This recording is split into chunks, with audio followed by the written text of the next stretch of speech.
নমস্কার বন্ধুরা, রান্নার রহস্যে জানাই সকলকে স্বাগত।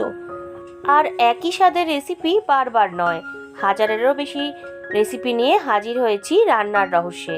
আর আজকে আপনাদের সাথে শেয়ার করে নিচ্ছি বরবটি আলু বেগুন বড়ির তরকারি, যা খেতে অসাধারণ হয়। তো চলুন ঝটপট এবার রেসিপিটা দেখে নেওয়া যাক। তো প্রথমেই আমি এখানে বেশ কিছুটা বরবটি কেটে নিয়েছি আলু বেগুন কেটে নিয়েছি আর নিয়েছি কয়েকটা বড়ি। তো চলুন এবার রেসিপিটা শুরু করছি। তো প্রথমেই বড়িগুলোকে আমি জাস্ট একটুখানি কড়াইতে নেড়ে নিচ্ছি। অর্থাৎ বড়িগুলো কিন্তু আমি কড়াইতে অর্থাৎ তেলে ভাজবো না। দেখুন বড়িগুলোকে আমি হালকা করে একটু ভেঙে নিয়ে এবার হালকা করে ড্রাই রোস্ট করে নিচ্ছি। আমি আবারও বলছি, আমি কিন্তু বড়িগুলোকে ভাজিনি।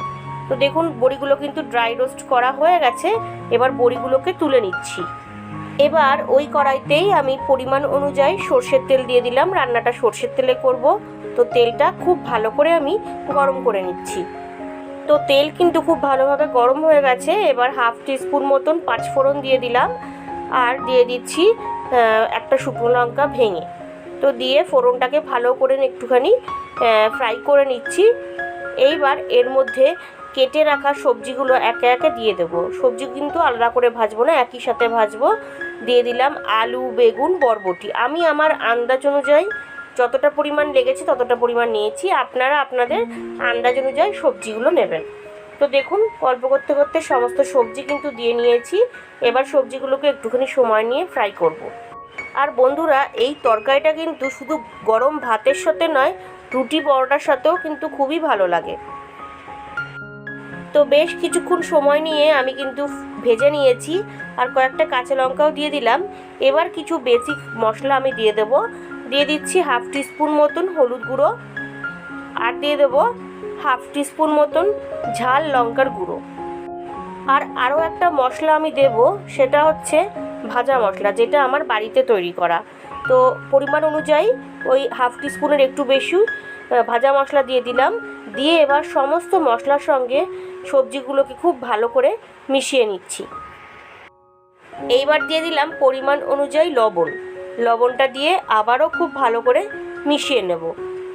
আর এইবার এর মধ্যে দেব ড্রাই রোস্ট করে নেওয়া ভাঙা বড়িগুলো দিয়ে খুব ভালো করে আমি সমস্ত কিছু মিশিয়ে নিচ্ছি। আর এইবার দিয়ে দেবো জল। এখানে হাফ কাপের একটু বেশি গরম জল আমি দিয়ে দিলাম। এর থেকে বেশি জল কিন্তু আর এই তরকারিটাতে লাগবে না। তো দেখুন ভালো করে আমি মিশিয়ে নিলাম। এবার জাস্ট একটুখানি আমি ফুটতে দেবো, তারপরে ঢাকা দেবো। তো তরকারিটা কিন্তু ফুটতে শুরু করে দিয়েছে। এইবার আমি 10 মিনিটের জন্য ঢাকা চাপা দিয়ে দিলাম। ঠিক 10 মিনিট বাদে ফিরে এলাম। আপনারা দেখুন বরবটি আলু বেগুন বড়ির তরকারি কিন্তু একদম রেডি হয়ে গেছে আর খুব সুন্দরভাবে সব কিছু কিন্তু সেদ্ধ হয়ে গেছে। এইবার জাস্ট নামানোর আগে ওপর থেকে একটুখানি চিনি দিয়ে দেবো। আর যে কোনো জিনিস একটু হাতে করে দিলে দেখবেন তার স্বাদ অনেক গুণে বেড়ে যায়। এটা আমার ঠাকুমার কথা, তো আমিও সেই টেকনিকটা একটু ইউজ করলাম। তো চিনিটা দিয়ে খুব ভালো করে দেখুন মিশিয়ে নিলাম। তরকারি কিন্তু আমার একদম রেডি হয়ে গেছে।